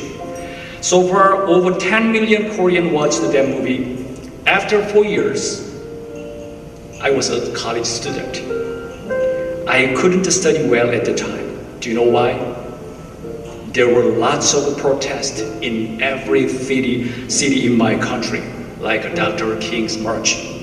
In particular, I can never forget that moment. From April 26 to June 27 in 1991. It was just 63 days. But however, 10 protesters burned themselves to death. One student drowned himself, and 2 students were killed by a police force of dictatorship. At that very moment, there were 2,361 protest rallies in my country, in every cities. Afterward, 2 years later, Korean dictators were jailed in a prison without bars. And the first president of non-dictatorship was launched in 1993. Believe it or not, I've read Dr. King's speech many times. Also, I used that, I have a dream, that speech in my sermon. I have a dream. Still, I have a dream as well. How about you guys? As Dr. King dreamed, many young generations in my country dreamed. Of course, there are lots of little kings, little juniors, my brothers keepers all around the world these days, including here, you guys and me. They will keep and fight for their dream and freedom in their communities and their workplaces. Thank you guys for your steadfast dream and longing for your true and authentic dream that Dr. King dreamed. In my experience, I can say, dream must come true. Amen? Let us pray. May the peace of God surround you like the trees of the forest. May the justice of God warm you like the sun in the sky. May the compassion of God swell and roll over you like a wave in the sea. And may the consolation of God fill you like the cool wind. Dear God, help us remind Dr. King's prayer. God, give us the strength of body to keep working for freedom. God, give us the strength to remain non-violent, even though we may face death. Enable us as we leave this place to carry forth this prayer into our life, turning our thoughts toward our freedom and dream, our hearts toward justice for the oppressed and marginalized people in our city, in the United States, and all around the world, and our hands toward the work of peace in our beloved communities. May the peace of God be with you all. Everybody says, Amen. Shalom. Bless you. My name is David Anthony Johnson, and I had such a wonderful, wonderful time here in Dayton, Ohio, the Dayton, Ohio area. I've been blessed. Kettering Hospital, Pastor Delphiny Gordon, and Kevin Jenkins, and Dr. Whitmore has been so kind to me, and everyone has been so kind to me. And Mr. Kenny Wilkerson has been so good to me, and I'm just humbled. Anytime that I can use what God has freely given me to be a blessing to someone else, and then they in turn bless me back, that's a lot of blessings right there, I tell you. And I'm just so grateful for all of the kindnesses that everyone has extended towards me. May you all be blessed by the best continuously. And if I don't see you guys again down on this earth, we see each other in the earth made new. Thank you so much. God bless you all. Take care. Tell me, Mr. Anthony, you're from which state again? And tell me what it is that you do and what brought you to Dayton, Ohio. I hail from St. Louis, Missouri, but I currently reside for the last 29 years in the Riverside, California area, the greater Los Angeles area. And I was brought here to be the speaker for the Martin Luther King celebrations at various venues here in the Dayton area. And I understand that each time that I've seen you perform here in the last few days, you have just electrified the audience. And so how did this come about? I mean, this gift, it's as if we transcend to another place and we have King in front of us. First, I have to give all glory and honor to the Lord, because he gave me these gifts and talents. Like my great-grandmother said, he gives us all gifts and talents, and we are mandated to use those gifts and talents for his glory. So all that I have comes from him. All that I am is of him. So it is the Holy Spirit, and I just get out of his way and let him handle his business. Well, it's very clear that when you do allow him to use you, you're able to connect with the audience. And we're just happy to have you. And David, we wish you well, and we wish you Godspeed. We can't wish you any more talent because you've already got all of that. But we do wish that you will find that other space where David Anthony Johnson finds his own voice and ties into changing his space, the spaces that he enters, the state he lives in, and this great country we live in. Thank you so much, Mr. Johnson, for being here and sharing your talent. Thank you. It's been my pleasure. And I do go around the country speaking and singing as David Anthony Johnson. And but it just seems like people at this time of the year want me to impersonate Dr. King. I love him and everything, but I'll always be a second-rate Martin Luther King, but I'll be a first-rate David Anthony Johnson. Amen. Amen. Thank you. Thank you. Thank you. And